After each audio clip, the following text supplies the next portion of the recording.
Saudara, di tengah perjuangan timnas dalam mengarungi kualifikasi Piala Dunia 2026 zona Asia, bek top dari Liga Eropa kini resmi bergabung dengan Indonesia. Ya, Kevin Dix segera mulai proses naturalisasi untuk bisa bergabung dengan JIS dan juga kawan-kawan.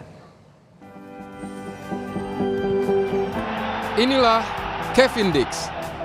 Bek andalan FC Copenhagen Denmark ini tak lama lagi akan memperkuat timnas Indonesia. Kevin Dix yang memiliki darah Indonesia dari ibunya yang bermarga bakar besi tertarik membela timnas Garuda sejak 2020.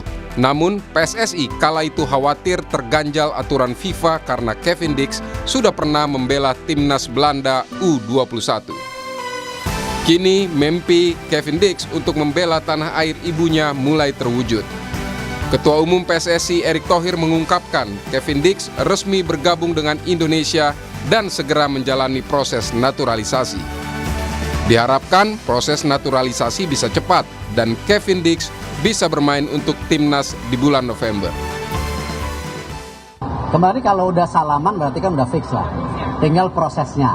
Ya tentu kita akan mendorong kepada Bapak Presiden, ya setelahnya tentu DPR untuk ada percepatan, tapi window-nya kalau kita lihat itu di bulan Maret bisa main. Tapi kalau bisa November, ya kenapa tidak? Bermain sebagai bek, Kevin Dix memiliki prestasi yang mentereng. Ketika bermain di Feyenoord, Kevin berhasil meraih trofi Johan Cruyff Shield serta Piala Belanda. Di Copenhagen, Kevin menjuarai Liga Denmark 2 kali berturut-turut serta meraih juara Piala Denmark. Dengan segudang prestasi dan pengalaman bermain di Liga top Eropa seperti Liga Italia bersama Empoli dan Fiorentina, kehadiran Kevin Dix diharapkan mampu menambah kekuatan lini belakang timnas yang tengah berjuang di kualifikasi Piala Dunia 2026. Tim Liputan Kompas TV.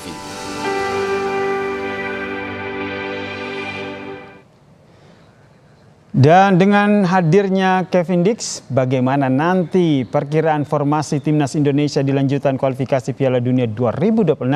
Kita bahas bersama dengan pengamat sepak bola, Bang Roni Pangemanan yang telah bergabung bersama kami di Kompas Malam. Salam sehat, Bung Ropan. Salam sehat, Yasir. Nih ya, bisa dikatakan kabar gembira lah, ada salah satu lagi nih pemain yang akhirnya bergabung.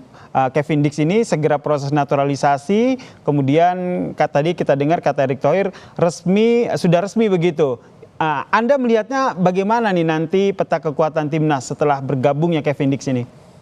Iya, sebenarnya kan kita perlu bukan pemain belakang juga, tapi Kevin Dix oke ya. Kita perlu pemain nomor 9 memang, itu yang menjadi masalah buat kita untuk di lini serang. Tapi dengan kedatangan Kevin Dix ini satu hal yang sangat bagus, melengkapi puzzle yang baik di lini belakang, karena kita udah punya Mesilga sebelumnya, sudah ada Eliano yang dinaturalisasi, kemudian ada JIS.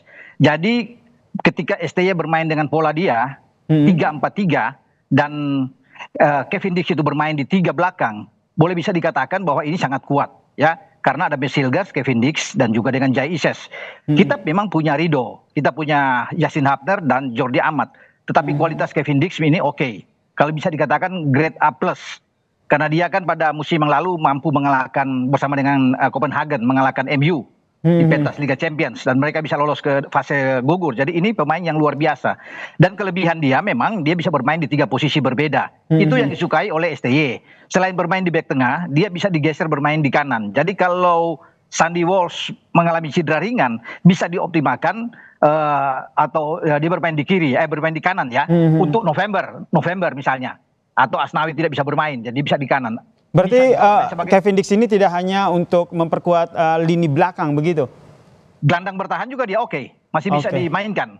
Walaupun di sana kita masih punya Tom Haye, masih punya Ivar Jenner dan punya Nathan Cho, tapi dia bisa dimanfaatkan. Memang kalau melihat dari posisi asli dia di Copenhagen selama ini dia bermain di bek tengah. Ya, jadi memang pas kalau dia ada bermain di 3 serangkai di belakang dengan kapten JIS dan Mes Hilgers. Saya pikir itu yang tersedia, begitu ya, Sir. Nah ini yang menjadi beberapa pertanyaan publik adalah kenapa harus Kevin Dix gitu kan, pemain belakang kita kan melimpah, sebut saja ada Jaides, kemudian ada Pas begitu kan juga sudah kuat begitu. Apa yang Anda baca dari pola yang nantinya akan disusun oleh STY? Iya, tadi saya sudah bilang sebenarnya kita butuh pemain nomor 9 di lini depan atau paling tidak ada gelandang. Tapi kenapa Kevin Dix yang tersedia memang dia. Karena main-main tidak sembarangan untuk mengambil pemain diaspora untuk bermain di tim nasional. Kan harus dihitung benar-benar yang pemain yang grade A yang bagus. Nah, Kevin Dix ini kan sudah lama dibidik oleh STY. Jadi bukan pada 1-2 tahun, sudah dari 3-4 tahun yang lalu. Dan akhirnya dia bisa memilih untuk bermain bersama Indonesia. Jadi kita harus bersyukur dengan Kevin Dix ini. Dan juga keberadaan dia di belakang ini sangat baik karena pemain-pemain belakang itu rentan cedera. Mereka bisa dapat akumulasi kartu karena bagaimana menahan lini serang lawan dengan bermain tackle keras atau bermain cedera, dan mereka akan cedera. Jadi kita sangat mewah di belakang. Ketika tidak ada Hilgers atau Rido, Yasin Hapner, kan ada Kevin Dix bisa bermain. Atau katakan ada akumulasi dari Jai Isyas misalnya, Kevin Dix masih bisa tersedia untuk di bulan November kalau memang cepat posisi dia untuk bisa dinaturalisasi ya, gitu. Oke, nah kalau kita lihat di Kevin Dix sendiri kan juga piawai cetak gol, kemudian juga punya pengalaman di Eropa gitu. Apakah ini juga bisa jadi senjata baru begitu buat timnas untuk melawan Tiongkok nanti? Oh iya, tapi kan Kevin Dix belum bisa bermain lawan Tiongkok. Betul. Dia akan tersedia nanti lawan Jepang kalau cepat lawan Jepang sama Australia. Ya, tapi kalau kita bicara dengan Kevin Dix ini sebagai pemain belakang yang suka mencetak gol dan punya naluri mencetak gol, ya di Copenhagen dia bermain 90 kali, 10 diantaranya dia membuat gol. Ini untuk ukuran pemain belakang bagus untuk Kevin Dix. Itu yang kita perlu memang untuk bola-bola set piece dari corner kick. Dia berada selalu akan di depan dan punya kemungkinan untuk bisa mencetak gol. Jadi itu dia punya kelebihan lah. Jadi kita ya saya bilang kita kuat dalam bermain bertahan ketika ada Kevin Dix nanti di bulan November ya. Atau katakan di bulan Maret yang akan datang. Begitu, Desir. Nah ini berbicara soal Kevin Dix, saya juga ingin mengajak pemirsa Kompas TV dan juga Bung Ropan untuk melihat sekilas profil dari Kevin Dix. Ini kita lihat nih prestasinya, ya nanti akan ditayangkan di layar kaca Anda nih terkait dengan prestasi dari Kevin Dix. Ini kalau kita lihat Bung Ropan ini kan prestasinya bisa dikatakan mentereng, kemudian pengalaman bermainnya di Liga Top Eropa juga oke. Ini akan memberikan aura positif untuk berpengaruh pada performa timnas? Pasti, kalau bicara aura pasti. Karena dia kan ini kan tidak main-main. Dia dari Feyenoord, kemudian dia bermain pernah di Serie A bersama dengan Fiorentina, Empoli, sebelum dia sekarang di Copenhagen, dan tahun kemarin juga musim yang lalu mereka bisa juara ya, 2022-2023 juga bisa juara. Jadi memang ini pemain yang bagus. Artinya memberikan rasa nyaman, makanya Martin Pas sebagai kiper itu senang dengan kehadiran Kevin Dix. Karena dia yakin, dia tahu dengan kemampuan, kualitas dari seorang Kevin Dix. Makanya dia menyambut dengan baik ketika ada Kevin Dix di belakang, dan opsi bagi STY itu banyak. Ya, jadi dia bisa memilih untuk siapa yang akan dimainkan pada saat dilihat dari kebugaran pemain untuk sebuah pertandingan nantinya. Jadi saya pikir oke lah, makanya saya bilang kita bersyukur sekali dengan kedatangan seorang Kevin Dix, walaupun di belakang sudah penuh, tapi dia memang perlu. Kita bisa melihat kan banyak yang cedera, banyak akumulasi, Yasin pernah akumulasi, ya. Sekarang kita bisa melihat Jordi juga cedera, dengan Sandy Walsh juga cedera. Seandainya ada Kevin Dix kan lebih bagus, walaupun nantinya dia akan tersedia pada bulan November, gitu. Oke, jadi tetap untuk memperkuat lini belakang pertahanan kita ya. Ya.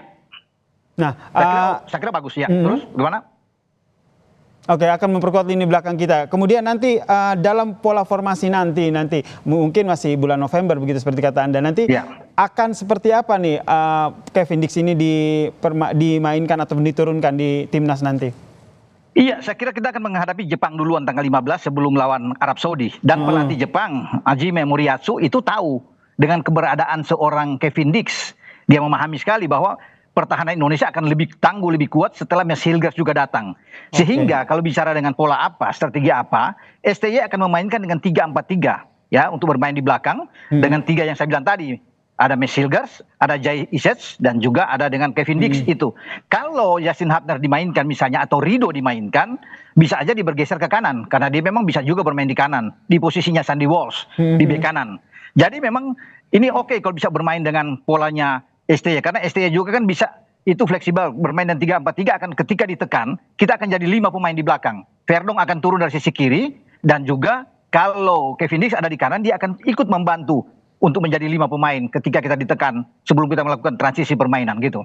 Oke, kehadiran Kevin Dix ini juga akan bisa jadi motivasi begitu bagi pemain timnas untuk bisa berbagi pengalaman nantinya gitu. Anda melihatnya nanti pengaruh dari Kevin Dix ini akan merubah formasi atau STI akan tetap memanfaatkan formasi yang lama dengan menambahkan Kevin Dix? Tidak akan merubah sama sekali. Tidak akan merubah. Hanya saja ada pemain yang mungkin tersingkir ketika Kevin Dix bermain, apalagi dia ditaruh di tengah. Karena di tengah itu kan ada Jordi, ada Rido, dan ada Yasin Hapner yang bisa bermain di sana. Kalau dua sudah oke sebelumnya ya, Mads Hilgers dan Jai Ises ini pasti akan benar-benar selalu akan dimainkan jika mereka dalam kondisi yang bagus. Ditambah dengan Kevin Dix, berarti ada 3 bermain dengan 3-4-3, sudah bisa dijamin bahwa Kevin Dix ada di belakang. Itu yang tidak tersedia ya, yang saya bilang tadi dengan Rido, Yasin Hapner dan dengan Jordi Amat. Tapi kalau STY bermain harus menggeser dia ke kanan, saya pikir tersedia di tengah itu Rido bisa bermain, atau Yasin Hapner bisa bermain untuk mendampingi Mads Hilgers dan mendampingi Jai Ises. Berarti di kanan adalah Kevin Dix. Saya pikir begitu. Oke, ini kita tinggal menunggu nih kehadiran Kevin Dix untuk memperkuat timnas. Tapi sebelum ke situ nih, bentar lagi nih kita akan melihat pertandingan Indonesia melawan Tiongkok. Anda melihatnya seperti apa optimismenya? Saya pikir Tiongkok tidak akan tinggal diam. Mereka sudah 3 kali kalah. Mereka tidak akan bermain untuk bertahan. Mereka akan ofensif. Tidak akan malu di kandang. Branko Ivankovic sebagai pelatih mereka akan menyuruh untuk bisa menekan habis. Tetapi kita punya peluang. Di saat mereka sedang terpuruk dengan 3 kekalahan. Dan kita 3 kali imbang, belum pernah kalah. Ini akan menjadi motivasi yang berlebihan bagi pemain-pemain untuk membuktikan. Karena di sini ada kesempatan setelah kita gagal kemarin mengambil 3 poin lawan Bahrain. Sekarang ada di Cina. Dan kita punya peluang. Dengan ketambahan Mads Hilgers dan juga dengan Eliano, kita punya kesempatan untuk bisa menang.